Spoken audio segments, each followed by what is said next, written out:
He had a talent and a gift for showmanship that was nothing short of spectacular, but it was Michael Jackson's private life that all too often became the headline.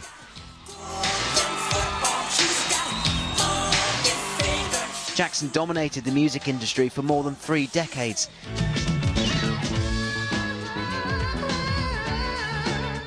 He first appeared aged 5 with his brothers in the Jackson 5. By the time he was 10, the family was one of Motown's most popular acts. He will be inducted not just into the Music Hall of Fame, but the pantheon of music gods. But it was his solo career that was to bring him to international stardom. In the 1980s, Michael Jackson was the undisputed king of pop. His albums Off the Wall and Thriller made him one of the most popular artists of the 20th century, with Thriller going platinum 21 times.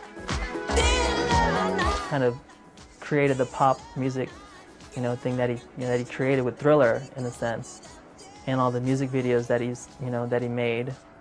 Those revolutionized the music video era. It was the biggest selling record of all time, and it made him one of the most famous faces on the planet. But it was a face he wasn't happy with. Years of verbal abuse from his father and brothers led to his obsession with plastic surgery. I did have the opportunity to observe him a number of times. I've also had the opportunity to see him in photographs, and I've done a number of reviews of this type of thing. And yes, there was no question about the fact that I felt that the line had been crossed. His newfound fame and fortune enabled him to buy Neverland, a theme park home in California, complete with its own fairground and a zoo.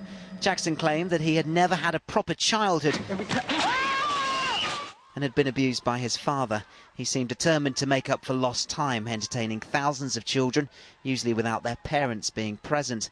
Sleepovers and special friends were what passed for the norm in his Peter Pan world. Jackson's behaviour and appearance became ever more bizarre, earning him the nickname Wacko Jacko. It was not until 1993 that abuse allegations surfaced for the first time.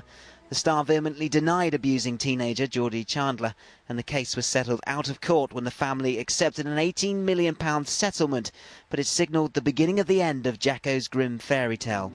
He had a short-lived marriage to Elvis's daughter, Lisa Marie Presley, and a second marriage to nurse Debbie Rowe, which produced 2 children, Prince Michael I and Paris Michael, but that too ended in divorce.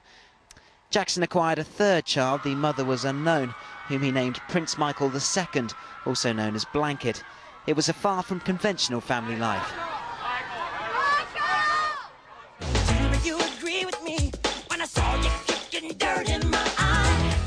His reputation was further dented when Jackson admitted sleeping with young boys, denying that it was either wrong or sinister. Police issued a warrant for Jackson's arrest following allegations of sexual abuse from a 12-year-old boy. Jackson handed himself into police and was duly handcuffed, fingerprinted and had his mugshot taken.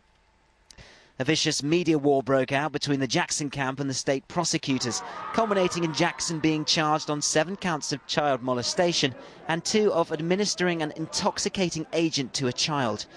A long and very public court case followed, with Jackson taking on increasingly bizarre behaviour, even turning up for court wearing his pyjamas. After a trying trial which dominated headlines around the world, he was acquitted of all charges. I would like to thank the fans around the world for your love and your support from every corner of the earth. My family, who's been very supportive, my brother Randy, who's been incredible. I want to thank the community of Santa Maria. I want you to know that I love the community of Santa Maria very much.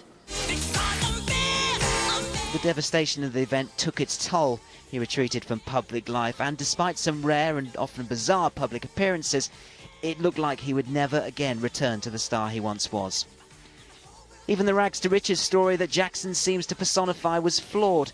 Despite having a fortune once estimated to be in the region of £200 million, he was thought to be in heavy debt, even having to sell his beloved Neverland.